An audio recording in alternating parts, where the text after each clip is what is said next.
जगन्नाथ पंचरात्र तृतीय दिवस कटक जिला सालेपुर गोपीनाथपुर हरिड़ा पड़िया आयोजित होता उत्सव। आयोजक श्री जगन्नाथ भक्त समाज गोपीनाथपुर द्वारा द्वितीय वार्षिक श्री जगन्नाथ पंचरात्र महोत्सव और श्री जगन्नाथ 24 बेश प्रदर्शन तृतीय संध्यार अतिथि भाव श्री जगन्नाथ महिमा राष्ट्र प्रचारक तथा प्रवचक बाबा सत्यानंद दास महाराज साहित्यिक शरत लेंका सौम्यरंजन शतपथी कार्यक्रम सभापति विकास दास कार्यक्रम संयोजक दिलीप दास प्रमुखों बहु साधुसंत जोगदे अवसर शंकरध्वनि सह प्रार्थना भजन संकीर्तन मंगल आलती कर प्रभु को पूजार्चना कर तृतीय संध्यार अतिथि मैंने जोगदे श्री पुरुषोत्तम क्षेत्र महात्म्य पारायण और प्रवचन कार्यक्रम पर आलोचना करने महापुरुष श्री जगन्नाथ आविर्भाव और महात्म्य संस्कृति संपर्क में प्रवचन देते अवसर होमयज्ञ सह भक्त श्रद्धालु मान आनंद भवन में प्रसाद सेवन व्यवस्था कर भगवान 24 बेश किपरि हुए कहीं हुए कौन हुए से तत्व उपर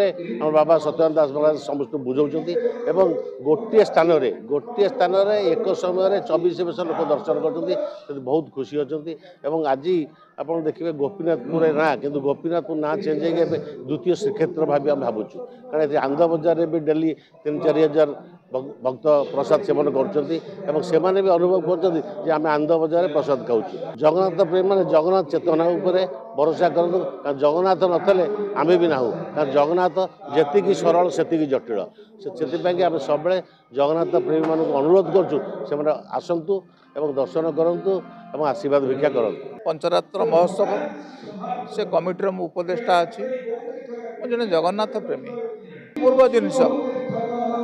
मुझे कहीपर ये अमाप जिनिस आपको मापी हेनी आमर गोपीनाथपुर जगन्नाथ भक्त समाज द्वितीय पंचरात्र द्वितीय वार्षिक पंचरात्र आज तृतीय दिन ये आम गोपीनाथपुर एवं जगन्नाथमय हो भल लगुच जगन्नाथ 24 बेश 12 मास 24 बेश आम पूरी जाकि भी देखिपारूँ एटी जेहेतु सबूक बेश देखु ठाकुर से जिन तो बहुत भल लगुच आमर ये 24 बेश आने आम सब मेम्बर मान भी मिसिकी बहुत भल भाव काम भी कर।